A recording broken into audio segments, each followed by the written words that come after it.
Cette autre vidéo vient te parler toujours des changements qu'il y aura en 2024. Cette fois-là, je m'intéresse au programme connu vulgairement sous l'appellation Entrée Express.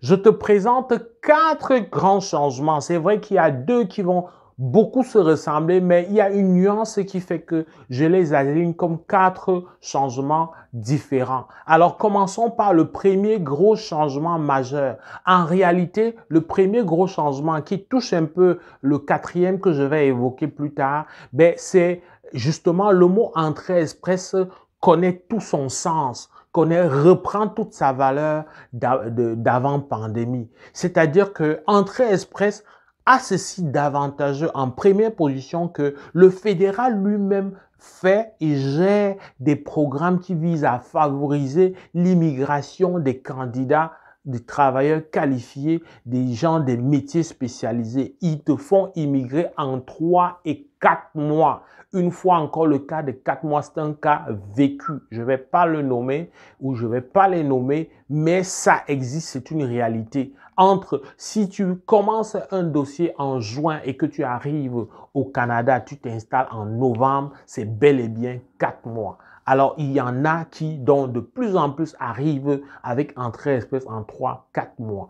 Donc, c'est un programme qui est redevenu rapide, mais c'est un programme, et ça, c'est le plus important dans le premier avantage 2024 que je t'apporte, c'est que on s'enferme toujours et on oublie que stratégiquement, Entrée Express est bien non pas seulement pour le fédéral, mais il y a des entrées express greffées sur les programmes provinciaux. Je pense à la Saskatchewan, je pense à la Colombie-Britannique, je pense au Nouveau-Brunswick, je pense même à l'Ontario. Voilà donc des provinces qui ont des programmes Entrée Express qui se greffent directement sur leur Entrée Express fédérale. Qu'est-ce que ça veut dire? Ça veut dire que quand tu candidates dans le cadre de Entrée Express au niveau fédéral, les provinces ont accès à ton profil et les provinces peuvent directement t'envoyer un message pour que tu candidates comme candidat à Entrée Express chez eux.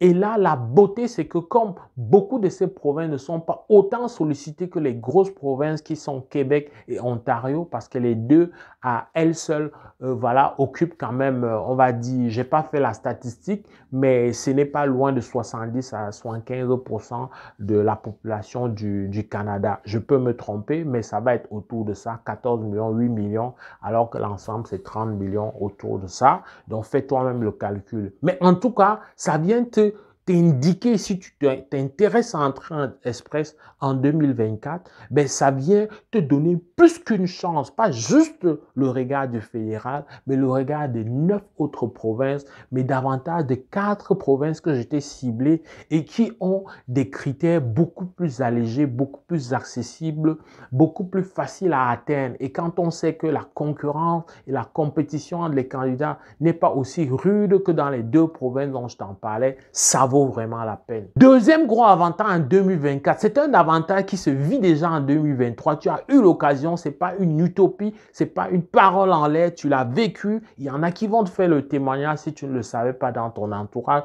mais ça va aller s'accentuer en 2024 compte tenu des objectifs revus à la hausse, compte tenu du problème de main-d'œuvre assez fort qui a un impact sur la vie socio-économique au Canada et tout. Alors, il y aura donc le fait de l'accélération des tirages spéciaux.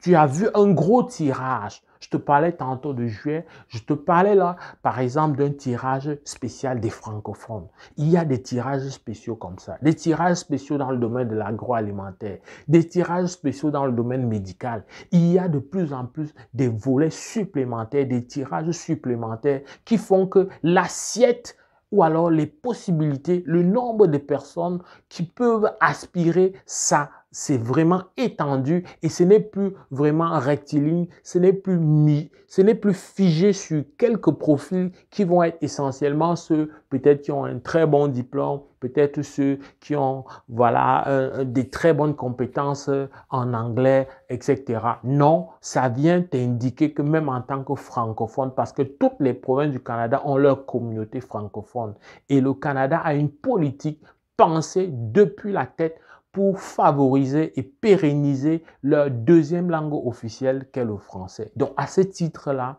et même pour les autres profils que je t'ai dit, les autres catégories, tu dois revoir ta considération sur Entrée Express. Le troisième avantage qui vient se greffer sur un des tirages spéciaux dont je t'ai parlé au deuxième, c'est le fait que le test de français a une connotation supplémentaire. Ça vient être un élément de démarcation. Est-ce que tu sais que si tu fais une démonstration de la connaissance en français, le fait d'avoir une connaissance jumelée français et anglais, ça vient booster. En tout cas, le français à lui seul vient être ou connaît des bonus supplémentaires dans le pointage. Le français à lui seul dans le programme Entrée Express au niveau fédéral, c'est le programme piloté par le fédéral, le français occupe une place particulière et va donc continuer à favoriser et à encourager l'immigration des francophones. Il y a un accent là-dessus davantage, c'est le couloir privilégié parce que le programme de mobilité francophone n'a pas nécessairement les résultats qu'on attendait compte tenu des délais, compte tenu des pesanteurs, compte tenu du nombre d'intervenants qui fait que finalement, les objectifs en termes de quantité d'immigration et voilà, de résidence permanente plus tard, fait qu'au niveau de la mobilité francophone, c'est insuffisant. Il faut activer d'autres leviers et le levier de Entrée Express à travers donc à travers l'encouragement des candidatures et des profils francophones, c'est une réalité. Le quatrième et dernier, comme je t'ai dit, ça venait se greffer quelque part sur le premier, c'est le problème des délais.